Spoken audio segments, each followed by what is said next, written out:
Welcome back. Health Minister Joe Phaahla says the country isn't in the fifth wave of the COVID-19 pandemic just yet.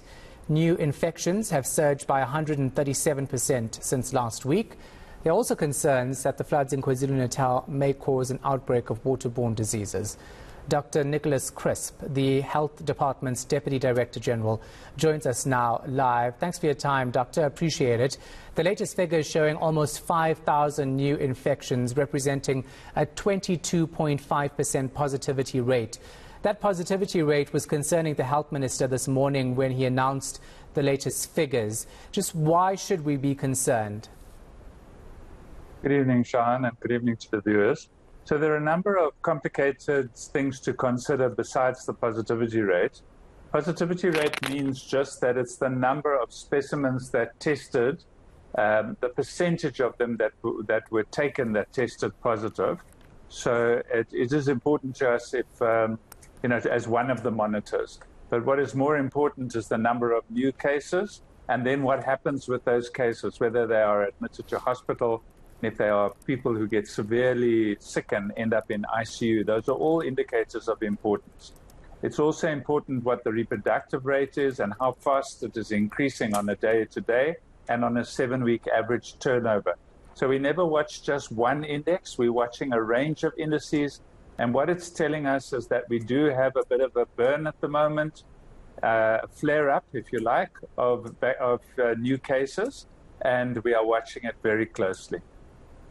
In terms of hospitalizations, I see that the numbers have increased somewhat compared to previous weeks. Have we reached a point where we need to say that extra measures need to be put in place to try and curb this wave of the virus? No, Sean, we're far from that still. We used to see thousands of cases being admitted every day. We're not anywhere near that yet. And we don't know how this particular variant is going to behave. It's a subvariant of the Omicron, and we've never had a wave caused by a subvariant before. So this is something new to us, and that's why we're not sure if it's a wave or if it's just a behavioral thing, because we're also slack now after the relaxation from the end of the state of disaster.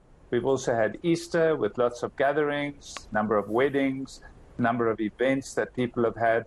So we're not absolutely certain that this is a new wave in terms of those definitions. It is something different, and we need to watch it for a short while longer to see what's the behavior this time. But COVID is still out there. It still makes people sick, and we still need to take preventive measures, including getting vaccinated. And how long before we actually know how this new Omicron sublineages actually operate, whether it's more infectious, etc.?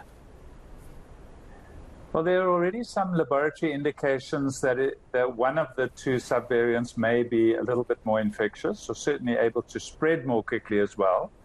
But, with these kinds of things, we do have to wait until there's sufficient numbers. So we have a very high level of alert, and we're treating it as if it is a new wave, because that's how we prepare. But in terms of whether it will continue to rocket, such as we saw during Omicron, that's anybody's guess, because this is not something we've seen before. Yeah. And then there's naturally a lot of concern about our vaccination rate in this country, because we simply don't have the numbers. Talk to us about where we stand right now in the total number of adults that are fully vaccinated, and how far we need to actually go to see a good improvement in how we handle this virus. Well, I think let's start with an individual. An individual needs to have immunity. And immunity is something our bodies make when we get exposed to a stimulus of a foreign protein. So we're making immune responses all the time. One exposure is usually not enough to give us immunity. And that's the challenge we're facing at the moment. So we as individuals need to be challenged 3 or maybe even 4 times. So either a wild virus infection plus 2 or 3 vaccinations, or a series of different vaccinations, so primary course and then booster. So that's what we need in order to get the individual immunity. Then we need a lot of us to be immune to prevent us from transmitting the virus from one of us to another. And what we also need is a virus that is stable, that is not changing all the time and escaping our immunity. So that means we need to be exposed again and again and again. And that's why we are asking people to get vaccinated as often as possible. So we do push targets, and the global target of the World Health Organization is to get 70% of people, of adults, vaccinated. We are currently nowhere near there. We are sitting over 50% or around 50%, at least with one vaccination, and probably closer to 45% for people who are fully vaccinated. So it is a long way to go still before we're in a happy and healthy position where we are protected from one another and from the people around us. When are we going to talk about mandatory vaccines, or have we moved past that? Because we know that there was a team, including the health department, set up to actually look at this issue, and we don't have any decision made just yet.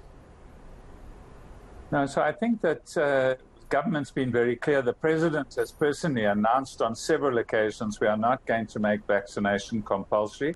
There's not really a merit in doing that, and it's not the right way to go about a public health program like this. What is the responsible thing to do as an individual is to get vaccinated.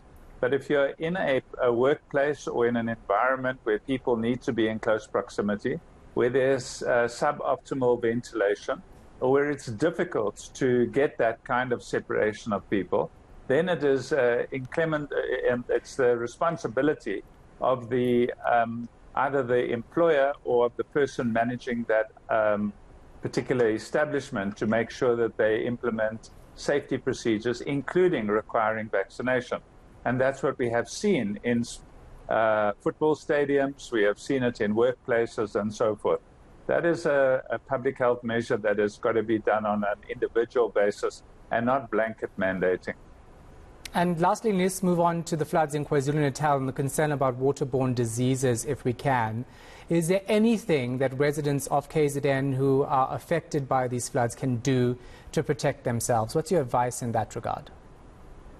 Yeah, so I think waterborne diseases need to be taken very seriously. First of all, I saw some WhatsApps doing the round that people are afraid of getting COVID from the water because we test the water for residual COVID.